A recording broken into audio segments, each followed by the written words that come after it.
hay varias posturas, como dice Norberto Bobbio, y ustedes tienen que retener pues estos nombres, como les decía en la clase anterior. Y Norberto Bobbio, dado que existen muchos criterios y muchas razones para decir que hay que obedecer al derecho, pues él lo que hace es una clasificación así muy general de las principales razones para obedecer el derecho. Y lo que hace es que eh, dice que hay que abordar el tema desde una triple perspectiva. O sea, la obligación, la obediencia al derecho, en primer lugar como obligación, pero hay que ponerle apellido a la obligación. Obligación jurídica, obligación política y obligación moral. Entonces aquí podemos ver en qué consisten estas obligaciones, ¿verdad? La obligación jurídica, pues se tiene que el derecho como obra humana debe ganarse la obligación de ser obedecido por la justicia de sus normas. Es preciso regresar al ejemplo que teníamos, ¿verdad? Como por ejemplo lo que está pasando con la universidad. Qué mejor ejemplo que es que hay protestas, hay inconformidad de varios sectores de la población, no solo de los estudiantes, sino que todo el mundo se ha pronunciado sobre este aspecto. Entonces no podemos obviarlo ni dejarlo de tomar en cuenta como un buen ejemplo de lo que está ocurriendo. Así es de que si las normas son justas, si el Estado da las normas, pero no solo las normas, también las resoluciones. Acuérdense que en este caso hay varios amparos planteados. Son, creo yo, que más de 22 amparos o algo así, y que los tribunales no han resuelto. Los han ido dejando y los dejan. Que pase el tiempo a ver si la gente se calma, ¿verdad? Entonces, la obligación jurídica radica en el derecho, propiamente en el derecho, ¿verdad? Y en el atributo de que el derecho debe ser obedecido. ¿Por qué? ¿Por qué se va a obedecer? Pues porque existe justicia en sus normas. El problema es cuando los órganos que tienen que aplicar la ley no lo hacen. Eso ya es una variante que se llama lawfare, que es tergiversar el derecho, cambiar el derecho, darle otra interpretación. La obligación política, pues, es la fuerza, propiamente la fuerza. Es el poder, podríamos decir, que no crea derecho propiamente, ¿verdad? Solo es una fuerza, la fuerza policial, la fuerza de los tribunales, en fin. Y la fuerza no crea el derecho y no se está obligado a obedecer sino a los poderes legítimos, ¿verdad? Entonces es cuando se cuestiona la legitimidad y la legitimación del Estado. Y la obligación moral, que es la más importante, ¿verdad? Y está dirigida al derecho justo. Coincide con lo que dice la obligación jurídica, porque se obedece por la justicia de sus normas. Y aquí está dirigida la obligación moral al derecho justo. Está en la conciencia moral, autónoma, voluntaria del individuo, y voluntaria del individuo que está imbuido de su justicia, ¿verdad? Porque emana de los derechos humanos, y los derechos humanos hace mucho que existen, ¿verdad? Bueno, luego habíamos hablado del positivismo jurídico, me recuerdo. Terminamos este tema y luego regresamos al positivismo jurídico. Y dijimos pues de que todos estos planteamientos que ustedes los pueden leer ahí, que es consistente, que no tiene lagunas, que sus normas no son vagas. Eso es lo que dice el positivismo ideológico, ¿verdad? Que es un sistema autosuficiente para proveer solución unívoca en cada caso, para cualquier caso. También está el positivismo ideológico, que abona en lo que dice el positivismo jurídico propiamente, pero este es peor, es más amplio, pues. No peor, sino que, perdón, es mucho más amplio, ¿verdad? Y entonces dice que este positivismo ideológico defiende la absoluta sumisión de los jueces a los mandatos legislativos, porque dice que el derecho está compuesto por leyes, y eso es lo más importante de esta parte. Dice, los jueces deben decidir según la ley, principios u otro tipo de normas. Y si resuelven o aplican otro tipo de criterios no jurídicos, deberán justificar su decisión. Y no obstante, aunque el poder político del Estado nos puede exigir incluso por la fuerza la obediencia al derecho, no es lo mismo que desde el punto de vista moral, político y jurídico. No es lo mismo un poder aceptado que un poder impuesto. No tiene la misma legitimidad. Y por eso es que la gente desobedece, se organiza y manifiesta, ¿verdad? Entonces ahí es donde deriva continuamos con el problema de la obediencia al derecho, porque realmente la obediencia al derecho es un problema, pero más problema es la desobediencia, ¿verdad? Entonces, dice, ¿por qué debo obedecer al derecho? Pues ya lo hablamos, por la obligación política, obligación moral y la obligación jurídica, ¿verdad? Pero hay que analizar que la obligación política está ligada a la legitimidad, justificación del Estado y de los sistemas políticos y jurídicos. Las razones legales no son suficientes para obedecer al derecho. En cambio, las razones morales entienden que el derecho se obedece porque se considera que emana de autoridades legítimas y de procedimientos democráticos. Aquí, pues, se comenta que ceder a la fuerza es un acto de necesidad, no de voluntad o de prudencia, porque en manera alguna tendría un sentido del deber, ¿verdad? Para nada.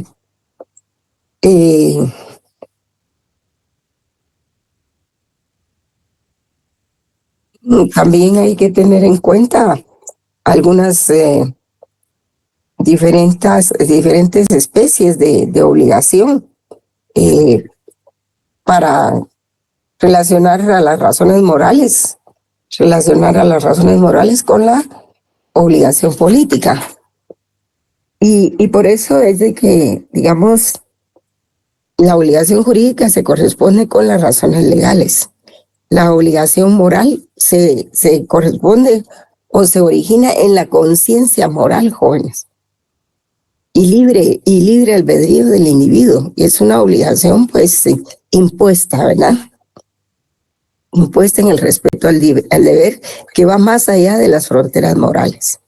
Y la obligación política va perfeccionando a la obligación moral individual, pues se apoya en razones morales, pero conectadas íntimamente con el sistema político. La obligación política es la suma de las obligaciones legales y morales. Fíjense bien, la obligación política es la suma de las obligaciones legales y morales. Y eso no está ahí. En donde estas últimas, las morales, cuestionan a las exclusivamente legales. Y por eso es de que hay que leer, hay que ver lo que es la legitimidad y legitimación del poder. Solo voy a ingresar a algunos alumnos jóvenes, un momentito.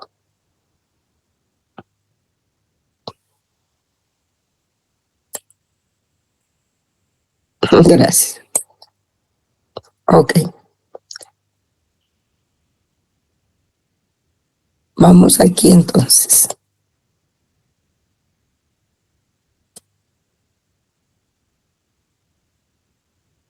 Estamos. Entonces, siguiendo también a Norberto Bobbio, entramos al tema de la legitimidad del poder. Y esto hay que verlo despacio, ¿verdad?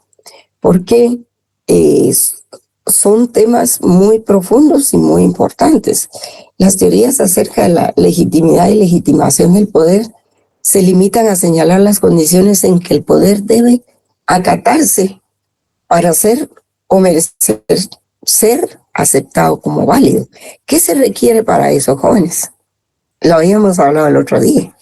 La obediencia al derecho debe ser la cuestión más general de la obligación política. Porque aunque el poder político, siempre que ustedes lean político, se refieren al Estado. Aunque el poder político del Estado nos puede exigir incluso por la fuerza. La obediencia al derecho no es lo mismo que lo haga desde el punto de vista moral, político o jurídico, ¿verdad? O sea, no es lo mismo un poder político aceptado, como ahora con la Universidad de San Carlos. La gente no acepta ese poder político, ¿verdad? Impuesto, porque no tiene la misma legitimidad. ¿Por qué tiene que ser legítimo? Pues tiene que ser legítimo para que complazca a las mayorías. Si atiende las necesidades de las mayorías, entonces sí tiene legitimidad.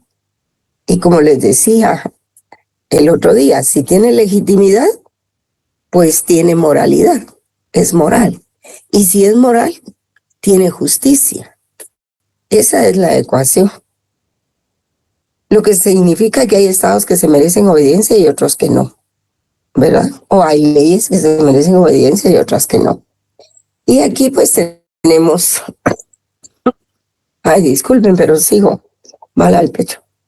Entonces tenemos el problema de la desobediencia al derecho o desobediencia civil, ya sea activa o pasiva, ¿verdad? Si se da la desobediencia, ¿cuál es la consecuencia? Pues las estrictas sanciones por el riesgo para la seguridad de los intereses colectivos. O sea, ¿qué pasa cuando alguien no obedece el derecho que está establecido? Pues puede poner en riesgo los intereses colectivos o los riesgos de otras personas, aunque no sean numerosos los colectivos, ¿verdad? Y leímos aquel día en los artículos 5 y 6 de la Constitución. No sé si con ustedes lo hicimos también. Entonces, ahí en el artículo 5 dice que hay derecho pues a la desobediencia civil, siempre que las resoluciones no provengan de tribunales. Y ese es el problema, jóvenes, que los tribunales aquí en la dictadura de los jueces no se pronuncian, dejan pasar el tiempo. Entonces, también tenemos el otro aspecto, que la desobediencia puede darse por razones legales, éticas o religiosas también. Y para eso tenemos pues algunas medidas de parte de la población a la que va dirigida la ley, ¿verdad? O la obediencia, que son la protesta y la persuasión, que es lo que está pasando ahora, ¿verdad? Las protestas constantes, sobre todo de los alumnos de las ciencias puras. Las ciencias sociales no tenemos mucho problema con eso. Parece que hay una división de quienes están a favor y quienes están en contra. Y también a la ética le corresponde diferir, disentir, protestar o acatar órdenes inapropiadas. Le corresponde también estar en desacuerdo, ¿verdad? El Estado democrático da espacio aceptando interpretaciones distintas a las dominantes. Esa es la ventaja de la democracia. El problema es cuando el derecho va o las resoluciones van en contra de la democracia. Entonces, ¿cuál es el sistema que vamos a seguir o a ejercer? Lo general es que todo acto contrario a la ley es siempre un acto ilegal. Eso es lo general.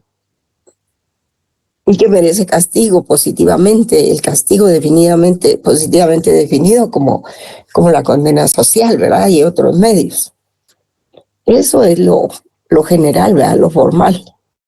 Y después de eso, pues teníamos aquí lo que son los valores en el derecho. La axiología jurídica, pues es la rama de la ética que estudia los valores en el derecho, es la axiología jurídica, ¿verdad? Y resulta de un objeto con un sujeto al adquirir valor por la experiencia vivida. Es decir, es el sujeto el obligado ahora a las cosas, pues, y tiene en su poder ponerlo en práctica. Porque el valor, pues, es concebible como valor por un sujeto apremiante, es decir, por un sujeto que exige. Y uno de los valores es, por ejemplo, el bienestar común. ¿Acaso no queremos todos tener bienestar común? ¿O queremos seguir con ese transporte público que no existe? ¿O queremos seguir con todo ese andamiaje de funcionarios que, que solo ganan sueldos excesivos, utilizan los bienes del Estado? Y eso no le da una comodidad ni le da seguridad al pueblo, pues. Y finalmente está este axioma, ¿verdad? Los valores no valen porque los estimemos, sino que los estimemos porque valen. ¿Y cuáles? Vamos a ver, ¿y cuáles son los, bueno, otra cosa? Y aquí están los valores jurídicos, ¿verdad? La rama de la filosofía, reiterando lo anterior, tienen por objeto la asimilación y principios morales en las actividades jurídicas. O sea, mucha gente positivista dice que el derecho no tiene que ver con la moral, pero sí tiene que ver, jóvenes. Y aunque la moral proviene del derecho natural, eso no exime a la ley para que sea parte de la moral, porque la moral está en la gente, ¿verdad? Y la moral, los usos y costumbres en general, hacen que una norma sea obligatoria. Y la deontología pues tiene como eje fundamental la incorporación del derecho natural en la valoración del derecho positivo. Y busca incidir en la práctica del derecho más que en la teoría, ¿sí? Porque la práctica del derecho es la fenomenología. ¿Cómo es que el derecho se da en la praxis social?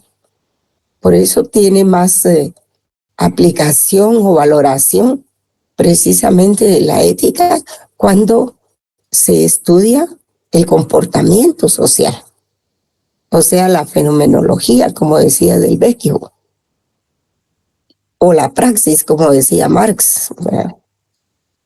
Entonces busca desentrañar y analizar en detalle los valores jurídicos y la valoración jurídica en la conducta social que determinará nuestra conciencia social. La moral social hace la conciencia social, jóvenes. O, por ejemplo, un tipo de comportamiento que todos lo consideramos, pues si no obligatorio, pues casi obligatorio. El saludar cuando uno llega a una oficina o saludar cuando se dirige a un grupo de población o saludar cuando se dirige a sus padres. Y esa formación de saludar que corresponde a la moral social, ¿dónde se aprende? Se aprende en el hogar. O sea, claro que la universidad también te ilustra acerca de eso, pero lo que no se aprendió en casa difícilmente lo puede enseñar la universidad. Son valores distintos. Una cosa es la preparación académica y otra cosa es la preparación moral, ¿verdad? Entonces, la proyección de los valores en el mundo de lo jurídico trata de saber cuál debe ser el supremo principio ideal orientador del derecho como fin supremo del Estado. Y en este caso, ¿cuál creen que ustedes que sería?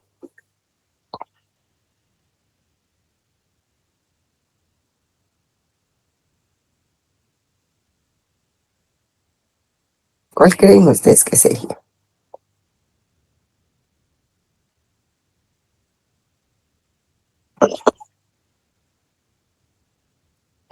Que hubiera justicia. A eso se refiere, que hubiera justicia, no otra cosa.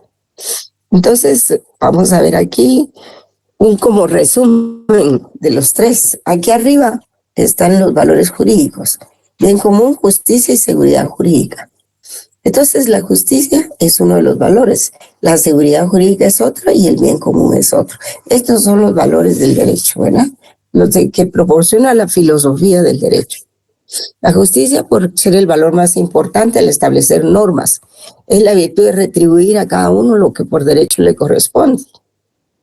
O también, como una regla de armonía, también surge la regla de igualdad proporcional distributiva, que consiste entre lo que se da y lo que se recibe en las relaciones interhumanas, ¿verdad?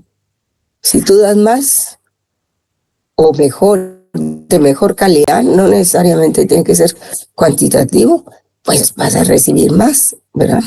A eso se refiere la justicia distributiva. Y la seguridad jurídica, pues, es la garantía dada al individuo de que más bien esto, está bien este planteamiento de que su persona, bienes y derechos no serán objeto de ataques violentos, ¿verdad? Y la seguridad de protección, indemnización y reparación también. O sea, cuando se pelean los derechos de la víctima, ¿verdad? El resarcimiento que la víctima debe recibir. Entonces, también en la seguridad jurídica cabe otro aspecto muy importante, y es de que la ley se cumpla tal como está escrita, ¿verdad? Es decir, con sus principios morales y principios generales, pero que no se tergiverse, que no se cambie la ley, ¿verdad? Y el bien común, porque todo esto es ¿para qué? Para el bien común. El hombre, para lograr sus fines individuales, necesita adecuarlos a la estructura de la colectividad. En cuanto al derecho, tiene por objeto regular la actividad individual y permitir la vida en sociedad, buscando pues lo común, ¿verdad? Que es un estado de bienestar general. Luego aquí empezamos con otro tema. Pues lo voy a ver. ¿Quiénes están?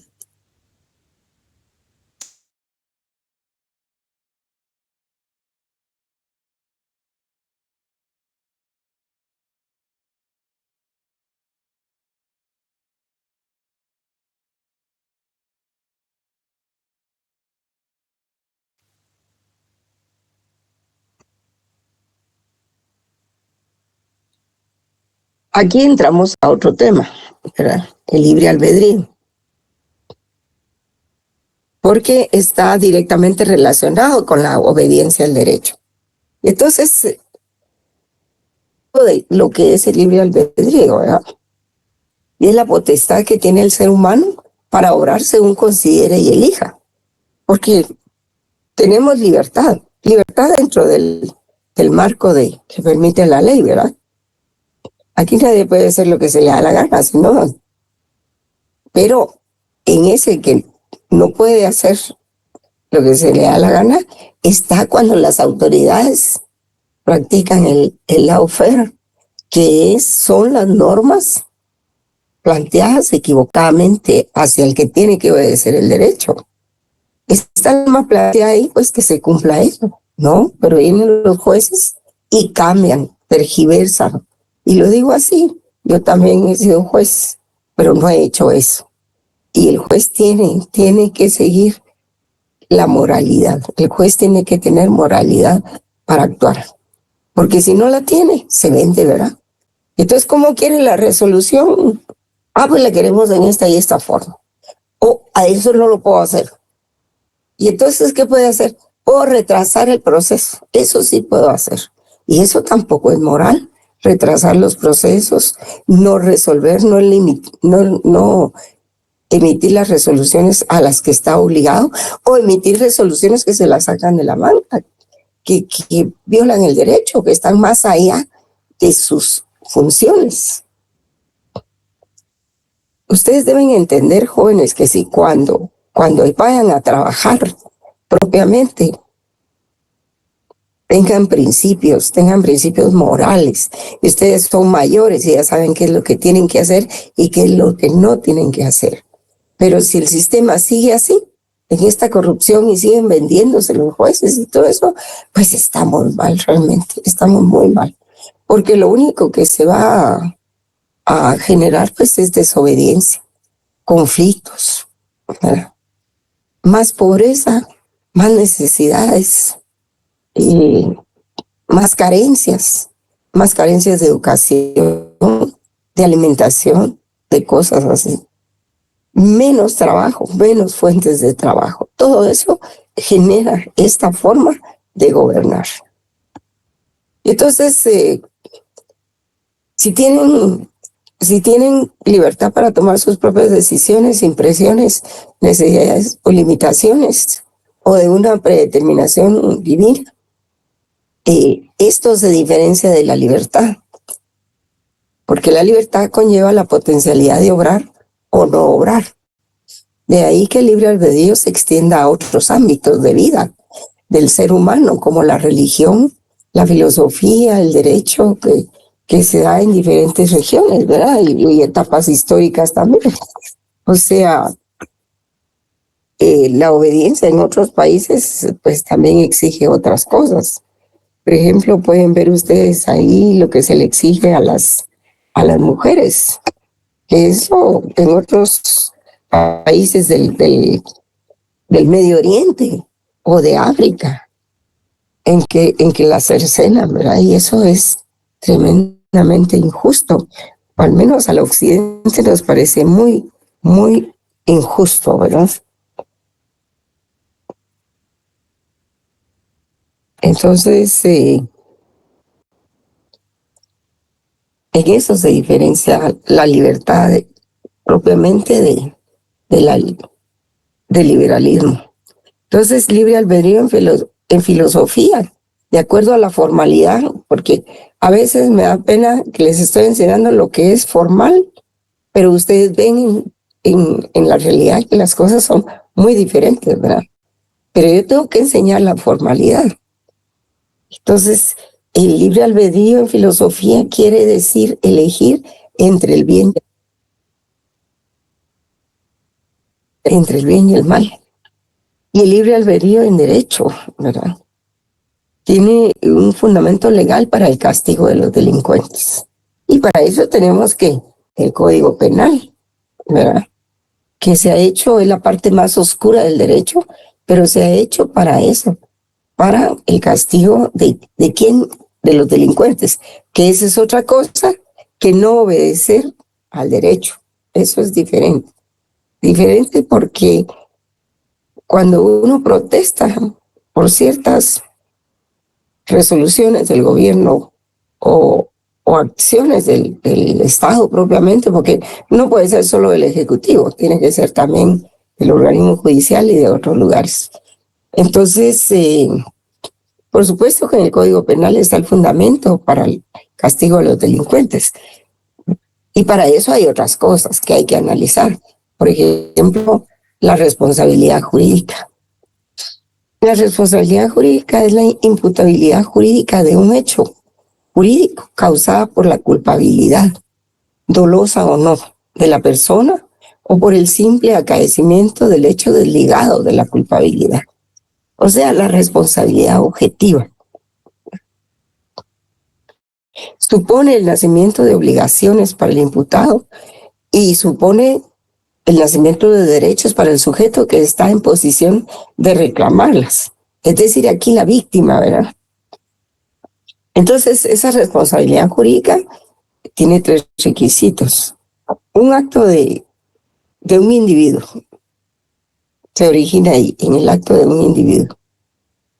Un deber que, que tenía que cumplir y una infracción o daño causado por haber realizado ese acto, ¿verdad?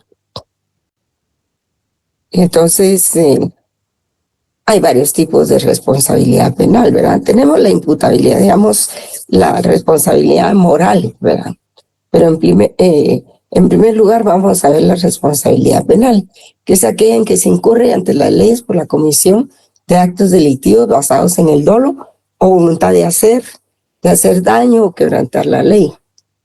Entonces la persona es susceptible de ser juzgada y eventualmente condenada a sufrir una pena, ¿verdad?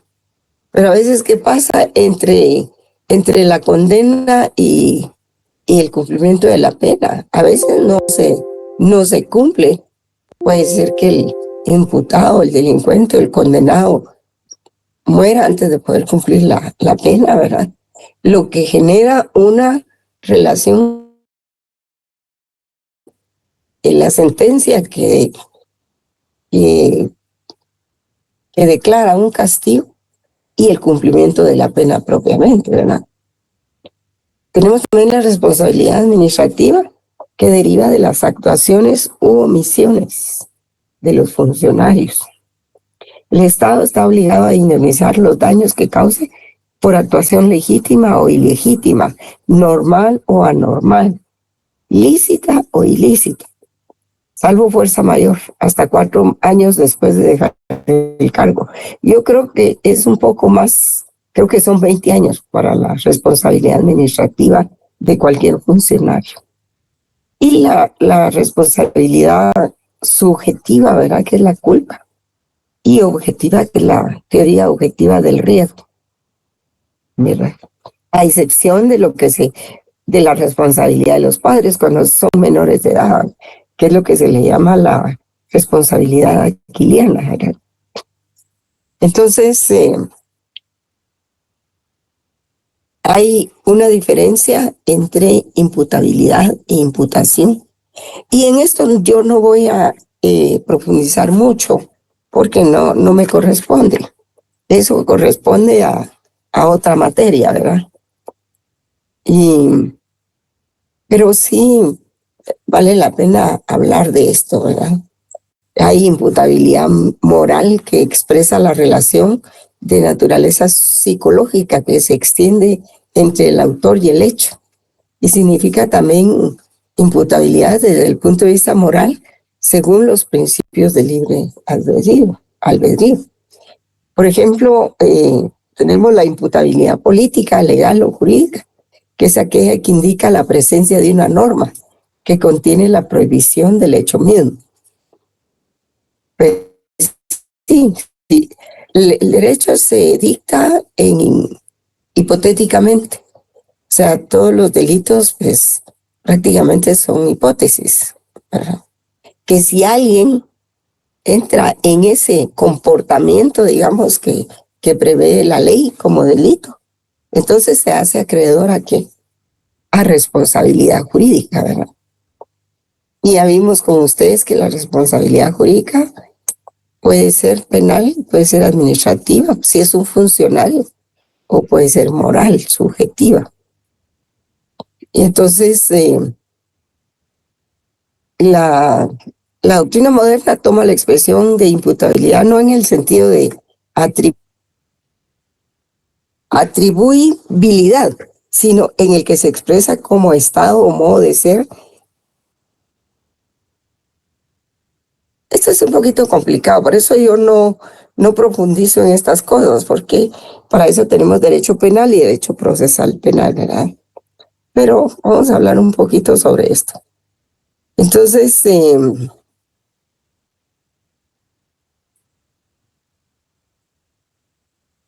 cuando se habla de no imputabilidad de una persona, literalmente se dice que él no puede ser imputado de un hecho. Pero esto no corresponde al estado actual de la evolución jurídica, porque también a las personas mentalmente incapaces, inmaduras, se les pueden atribuir hechos cometidos, ¿verdad? Y en consecuencia se aplican sanciones jurídicas. Pero, por ejemplo, aquí se aplican solo medidas de seguridad nada más por el estado mental, ¿verdad? Pero ese estado mental hay que comprobarlo también, ¿verdad? Y entonces tenemos aquí que la imputabilidad es la capacidad del sujeto para ser culpable. Y esta posibilidad está condicionada ya sea por la salud, por la madurez espiritual del autor, de valorar correctamente los deberes y de obrar conforme a ese conocimiento.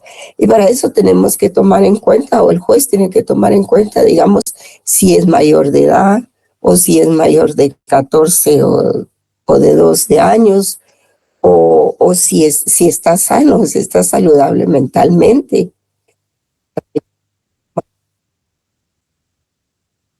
Espiritual, el comportamiento del individuo, si ha tenido antecedentes, ha sido reincidente o no. O sea, si él tiene capacidad para para valorar correctamente los deberes a los que está sujeto y de obrar conforme a ese conocimiento. Y eso es diferente, la imputabilidad, o sea, es la capacidad del sujeto para ser culpable. Ahí se los puedo resumir. Y la imputación se diferencia. ¿Qué es la imputación? Es, por ejemplo, cuando el Ministerio Público lleva a leer o expone, perdón, expone el hecho cometido, el hecho que se va a juzgar. Y esa es la imputación. Entonces, es la posibilidad, es la capacidad del individuo para ser penalmente culpable. Y es la posibilidad, más que lo anterior, perdón, es la posibilidad de atribuir un hecho a un sujeto. Y eso es lo que hace el Ministerio Público en su acto. ¿Cómo se llama ese acto cuando el Ministerio Público va a exponerle al juez la imputación? No es el hecho conclusivo, ¿verdad? ¿Cómo se llama? Ustedes que han recibido penal recientemente. Pues el fiscal, ¿verdad? Yo creo, licenciada, que es cuando después cuando ya se presenta la etapa intermedia, se presenta el acto conclusivo. Bueno, sí, ahí está. Gracias, compañera, muy amable, ¿eh? Cuando ya se da la etapa intermedia, ¿verdad? Porque yo no estoy muy al tanto ahorita de eso. Un abogado no conoce todas las leyes y tal vez no es eso, sino que es porque uno se va especializando en algo, ¿verdad? Entonces, es cuando el Ministerio Público va a demostrar o a exponer que el sujeto que cometió ese hecho es imputable, pues.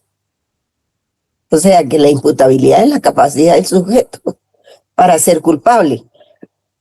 Y la imputación es la capacidad del individuo para ser penalmente culpable. Ya cuando se califica la conducta y se tipifica el delito, ¿verdad?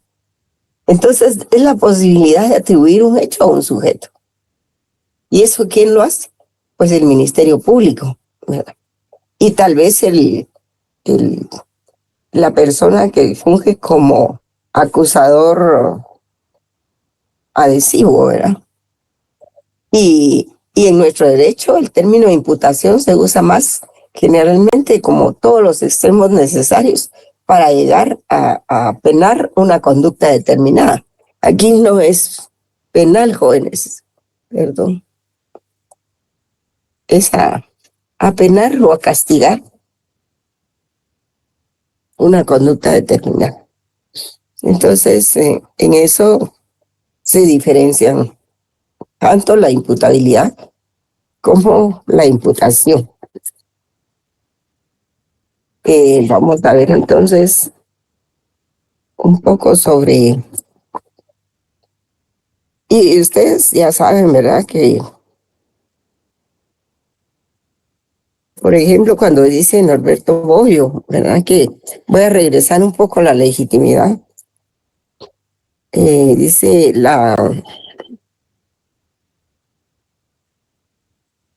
el deber de obediencia, de obediencia que deriva de la legitimidad del poder político, pues eso es una obligación política, eso ya lo vimos, ¿verdad? Y en ese sentido, el carácter legítimo del poder, es decir, la adhesión generalizada de los gobernados hacia sus gobernantes, fundamenta la obligación de obedecer de los gobernados. En palabras de Bobbio, pues la referencia de un principio de legitimidad hace del poder de imponer obligaciones un derecho y de la obediencia de los destinatarios la imposición de un deber. Entonces, ¿quién tiene ahí el derecho? El Estado, ¿verdad? ¿Y quién tiene la obligación o la imposición? Los gobernados, ¿verdad? Digamos que hay otro tipo de obligaciones que yo no las quise plantear aquí, como la obligación prudencial, ¿verdad? Que solo se basa en el miedo a la sanción. Apelar digamos, obedecer el derecho solo por el miedo a la sanción, ¿verdad? Apelar a la legitimidad del poder político permite pasar de una relación de hecho a una relación de derecho que obliga a los individuos a obedecer los mandatos obligatorios de la autoridad, ¿verdad? Y con eso terminamos, terminamos esta parte, creo que estas filminas. Vamos a ver si tenemos otra para...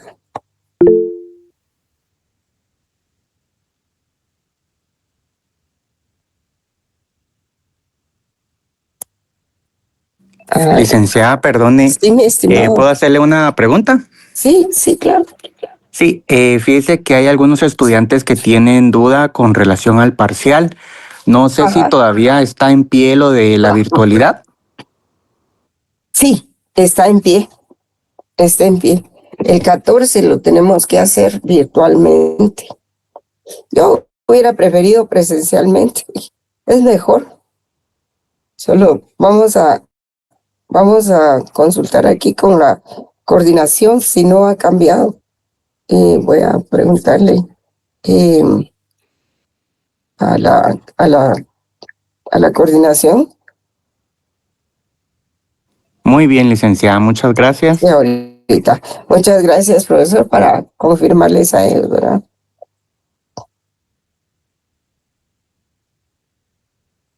Ahorita estoy preguntando a la coordinación. Pero tenemos el 14, ¿verdad? Sí, correcto, licenciada. Sí. Sí, no ha habido ninguna indicación, orden o instrucción en sentido contrario. Creo que mantenemos la virtualidad. Y entonces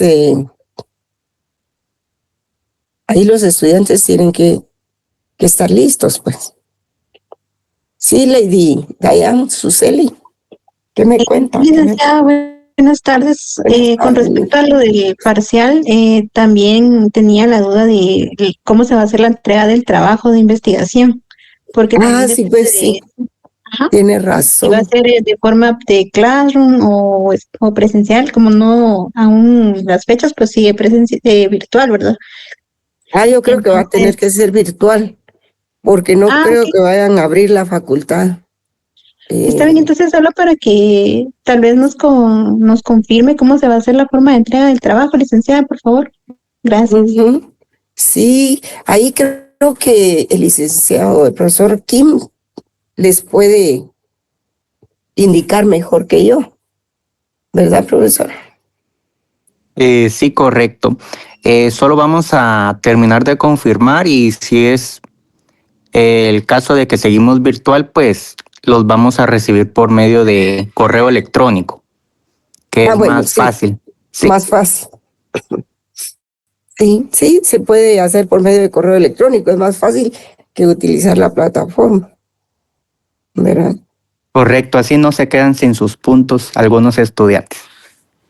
Sí, así es, en esa forma lo vamos a resolver entonces. Muchas gracias, profesor. Bueno, vamos a ver si nos da tiempo. ¿Hasta qué horas estamos? 16:41. Estamos hasta las 5, ¿verdad? Hasta las 5. Podemos todavía ver otras presentaciones u otros puntos. Sí, yo creo que el trabajo les va a ayudar mucho para que se vayan emparejando en sus calificaciones, ¿verdad? Voy a trabajar un poco este tema porque me parece interesante, aunque creo que de aquí no creo que haga preguntas, tal vez solo una, ¿verdad? Entonces vamos a hablar un poco sobre la doctrina de la complementariedad que se llama, ¿verdad? Así se le llama a este punto, entre el derecho y el poder, ¿verdad? Digamos que el derecho existe y ha existido en generaciones anteriores, por años, por siglos y todo eso, ¿verdad? Pero, digamos, esta doctrina, pues, se origina o se va generando cuando todo lo anterior que conocemos ya no funciona, ¿verdad? Y entonces se reconoce la necesidad de modificar las normas, de crear derecho nuevo para resolver situaciones no previstas en el derecho tradicional, ¿verdad? Y se reconoce la posibilidad material de crearlo. Y en esto tiene mucha responsabilidad el Congreso, por ejemplo. Por ejemplo, esas nuevas leyes que se están haciendo en apoyo a cuestiones específicas. Por ejemplo, el crear un fondo para la curación del cáncer, que es algo ya muy importante en nuestro país. Antes no lo era, ahora sí. Esa nueva ley del using que beneficia a la gente de la tercera edad. Pero esas son leyes, digamos, que benefician a determinados sectores de población. Pero digamos que el Congreso no modifica leyes tan importantes como, por ejemplo, la ley electoral y de partidos políticos, que esa sí necesita una modificación, ¿verdad? Esa sí necesita y no hay manera. Y la otra es el punto que a mí me parece, pues, de que debe de excluirse a la Universidad de San Carlos y a todas las universidades de las comisiones de postulación, porque eso ha generado muchos problemas, pues, porque el guatemalteco siempre quiere ganar. Y entonces cuando se incluyó a la Universidad de San Carlos dentro de las comisiones de postulación, entonces empezaron a crearse un montón de universidades de garage y algunas universidades solo tienen la facultad de Derecho y todo lo hacen para tener un escaño dentro de las comisiones de postulación. Y entonces prácticamente se está tergiversando la norma y se está creando un conflicto como el que ahora vemos, ¿verdad? Todos los conflictos que han surgido. Entonces, siempre hay formas de crear nuevo derecho, ¿verdad? Pero dice la doctrina de la complementariedad entre el derecho y el poder. ¿Por qué? Porque el derecho por sí solo no puede crear normas ni puede modificar procedimientos si no existe el poder. O sea que el derecho y el poder siempre van a existir y van a estar juntos. A veces con mayor preeminencia o generalmente con mayor preeminencia el poder, como ustedes lo están viendo en este proceso de la Universidad de San Carlos, que puede más el poder que el derecho. Más claro no puede estar. Y entonces, pues aquí se dice, se disuelve así la antigua separación entre el derecho y el poder, porque no es cierto que el derecho y el poder estén separados, ¿verdad? Pasando a relacionarse de manera tan estrecha que la posibilidad de dictar leyes se contempla en lo sucesivo como el principal instrumento y distintivo de la acción del poder soberano, ¿verdad?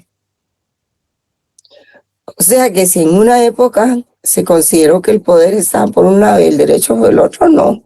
Pero Marx y Engels siempre consideraron que el derecho y el poder, así como el poder del Estado, siempre habían estado juntos, pues.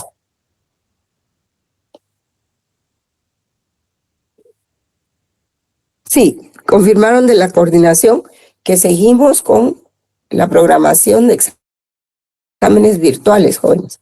O sea que ahora no nos vamos a ver, ¿verdad?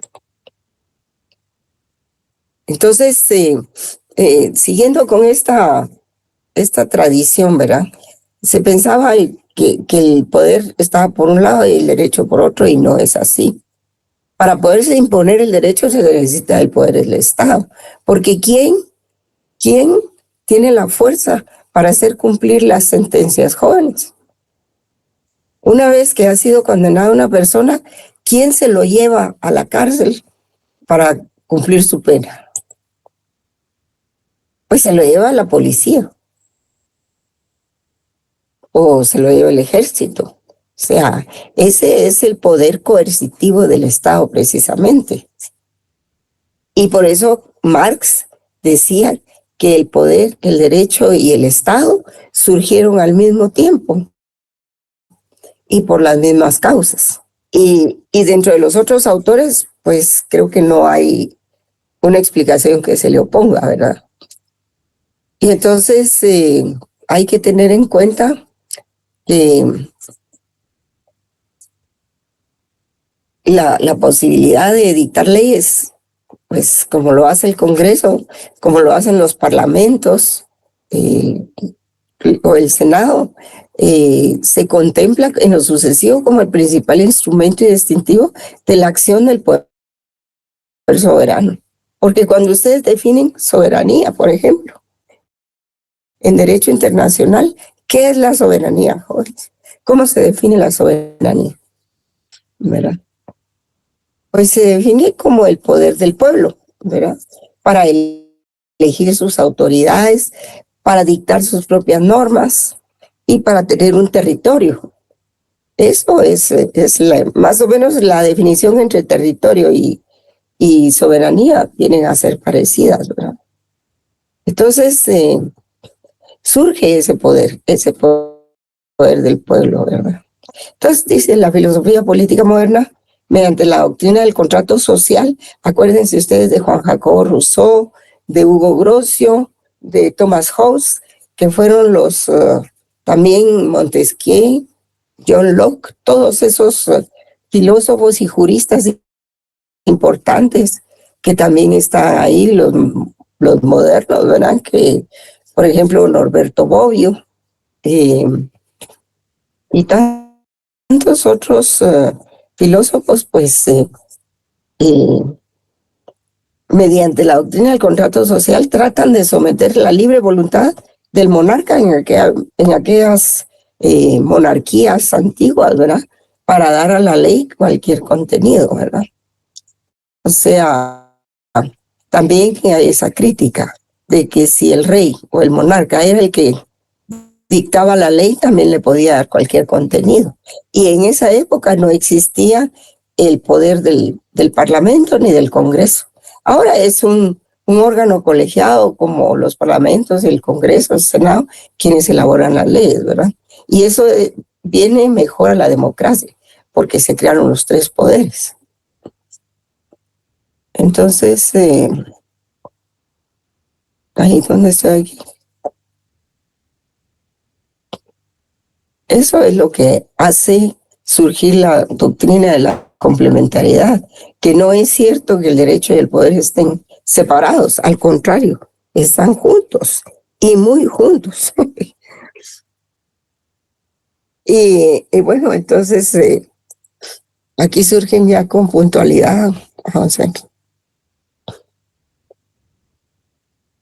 algunas otras doctrinas, ¿verdad? Las teorías entre el derecho y el poder. Y, por ejemplo, básicamente esto aparece cuando se defendían esas filosofías de la fuerza, ¿verdad? Que era en la época de los monarcas también, cuando la exégesis estaba diciendo de que los jueces no tenían que ver para nada con el derecho, sino solo tenían que repetir lo que dice la ley acerca del hecho. Y criticábamos de que no hay dos casos iguales. Y entonces ahí, ¿cómo le hacía el juez para tener que resolver con un solo patrón de trabajo, ¿verdad? Era muy difícil. Y entonces,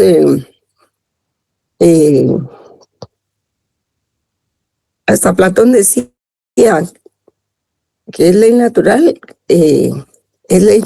decía, que el fuerte rija y conduzca al débil, y que el fuerte vaya a la cabeza, y que el débil le siga.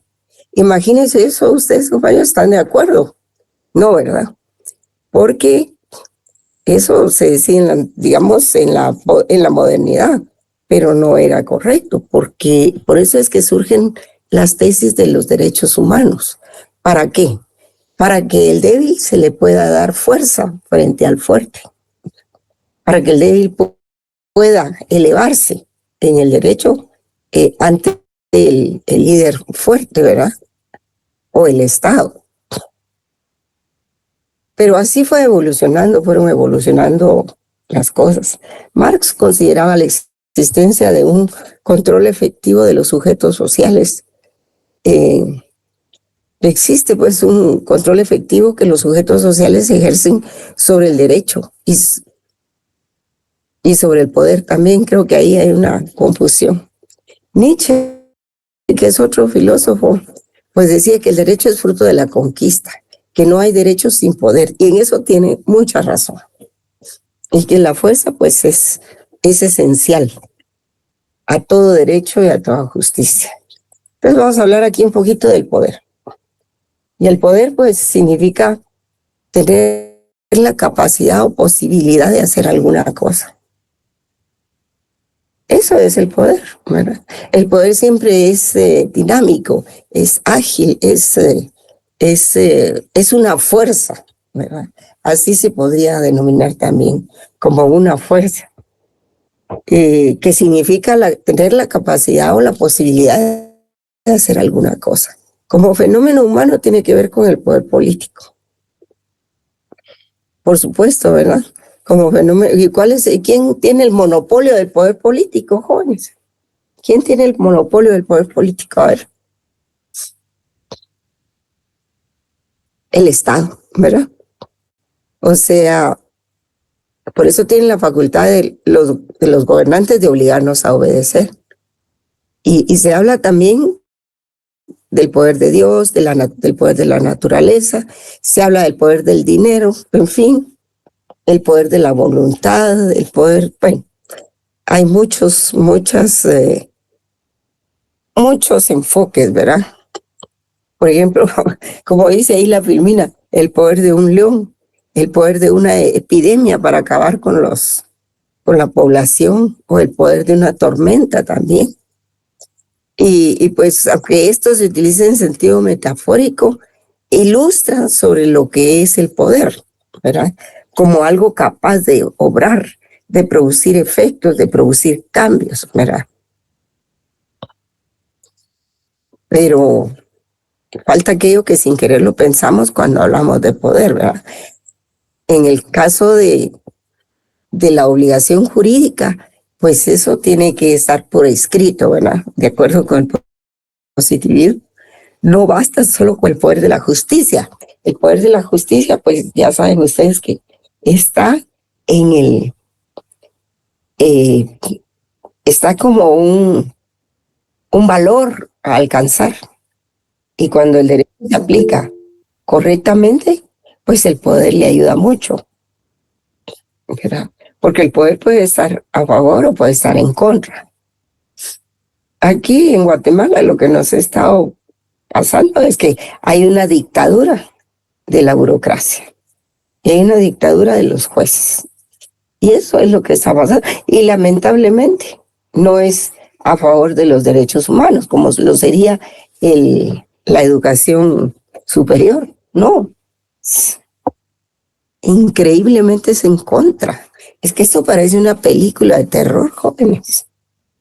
Esto es fuera de todo contexto social normal, ¿verdad? Han convertido al país en algo totalmente desconocido. Guatemala en los años 80 era muy diferente. Había vivienda, había fuentes de trabajo. Claro, ustedes me van a decir que había menos población. Pues sí, había menos población y menos migración, pero había gobiernos capaces también. ¿Que eran corruptos? Eso es cierto.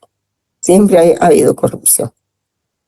Pero es que ahora lo que pasa, jóvenes, es que no solo es corrupción, llega a algo más, que es la codicia por seguir ganando dinero. Por eso es que los funcionarios desde la fiscal, los jueces, todos los funcionarios del Ejecutivo, los del Legislativo, todos quieren repetir en los cargos.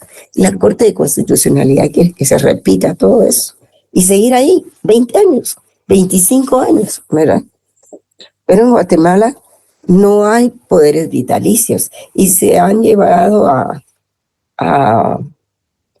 ser vitalicios prácticamente por la forma en que se maneja el Estado, ¿verdad? Entonces las elecciones, en lugar de servir para la alternancia en el poder, sirve para legitimar a aquellos que quieren perpetuarse en el poder, ¿verdad? No porque sean más inteligentes, no porque sean más honrados, no, sino porque tienen el poder, tienen la fuerza para hacerlo. Y todo es corrompible, es que ese es el problema. Entonces,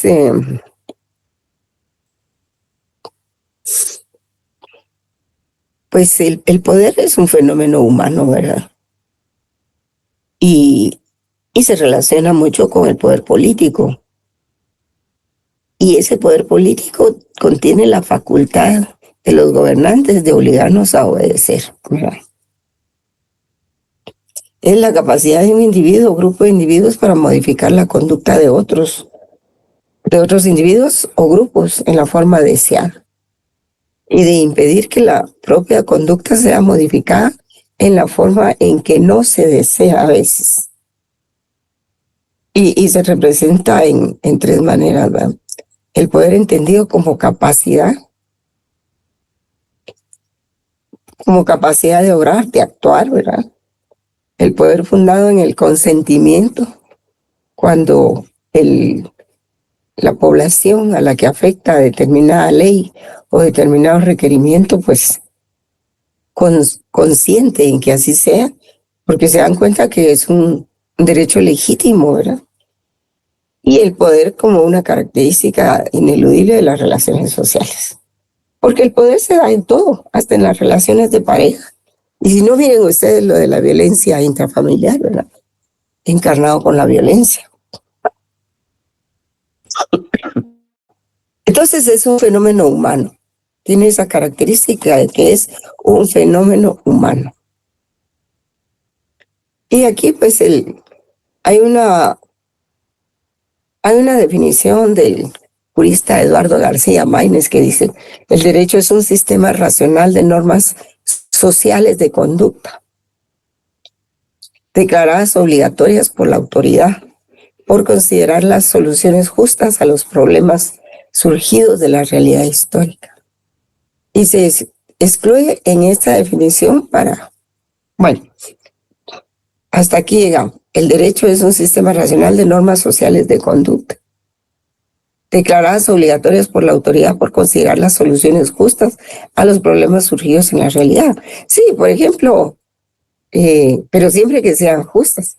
Pero si son injustas, si son normas solo para sabotear las instituciones establecidas y para favorecer a un grupito nada más, pues entonces no es positivo, ¿verdad?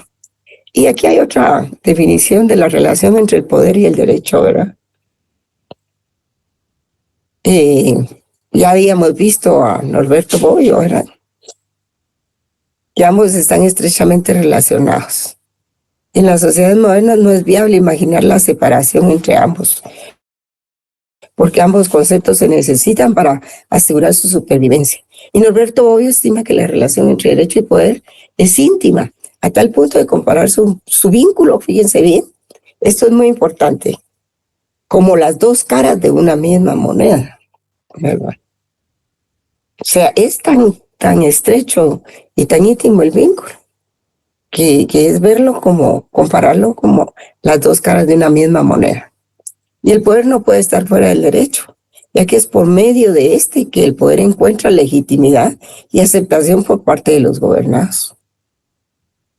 Y entonces hay mucha gente que conoce muy bien cómo darle legitimidad a algo, ¿verdad? Y entonces lo mismo sucede con el derecho, pues resulta absurda la existencia de un ordenamiento jurídico sin la existencia de un poder con facultades para hacerlo cumplir, ¿verdad? Por ejemplo, aquí dice Norberto Bobbio que el derecho permite que el poder se comprenda y se afiance en la comunidad. Por medio del derecho, el poder adquiere legitimidad actuando mediante leyes previamente establecidas y así el poder puede ser justificado. El poder deviene legítimo a través del derecho. Una vez que se convierte en norma, pues, pero no es totalmente así.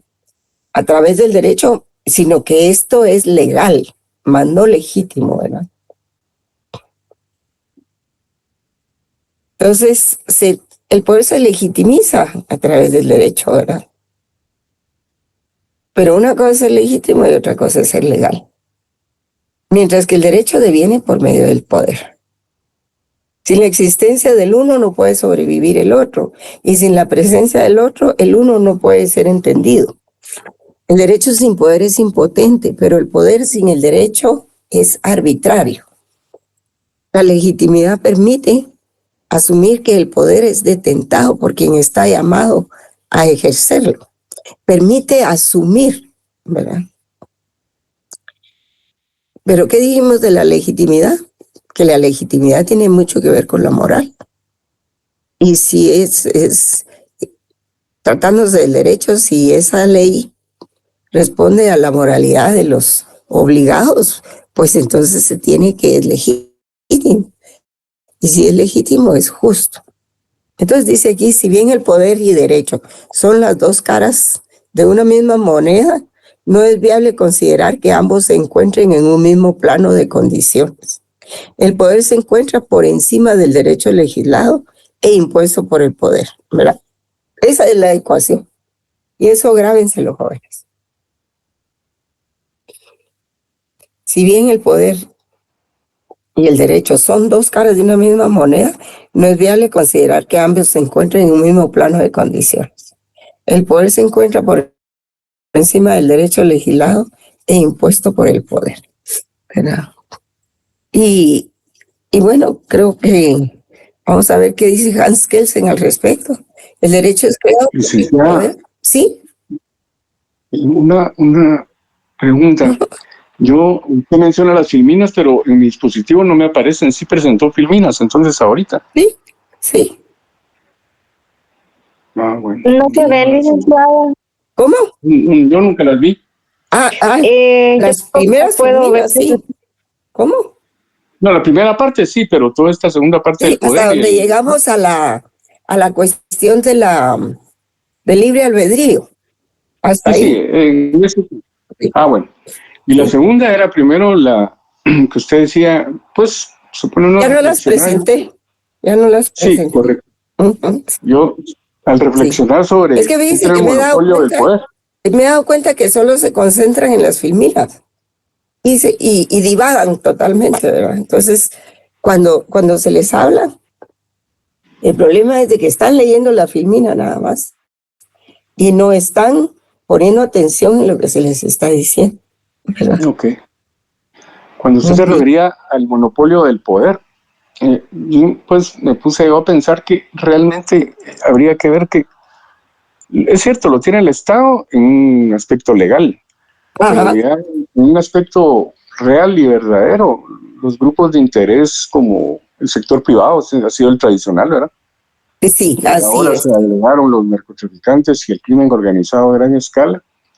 Entonces, realmente ellos, prácticamente desde el 01 hasta el número 50.000 del reglón 011 y 029 y 022, creo que los tienen a su interés, ¿verdad? Copado, ¿ah? Copado. Sí. No digamos el Congreso, el organismo judicial y todo, pero todo es un circo, ¿verdad? Como usted dijo en algún momento, ¿verdad? Sí. Es que estamos en una anarquía. Sí. Entonces, ahí vuelve uno, y después mencionó usted a los gobiernos de los 80, ¿verdad? Yo siempre, a pesar que ahí pasé mi juventud y uno obviamente cuando es joven es uno más idealista, ¿verdad? Y uno piensa, sí, pero aquellos eran gobiernos militares, pero muy ordenados y muy disciplinados, a ladrones también, ¿verdad? Pero uno se asustaba porque imagínense que ya inicio cuando se iba a comprar su yate, aquí todos asustados, ¿verdad? Sí, sí, todos asustados. Tiene avión, ¿verdad? Y entonces, pero ¿esto bueno, qué es? ¿Verdad? Pero se pregunta uno. Entonces yo le decía que yo, desde mi particular vivencia, el asunto, la bicicleta se descompuso desde que comenzaron a gobernar los civiles.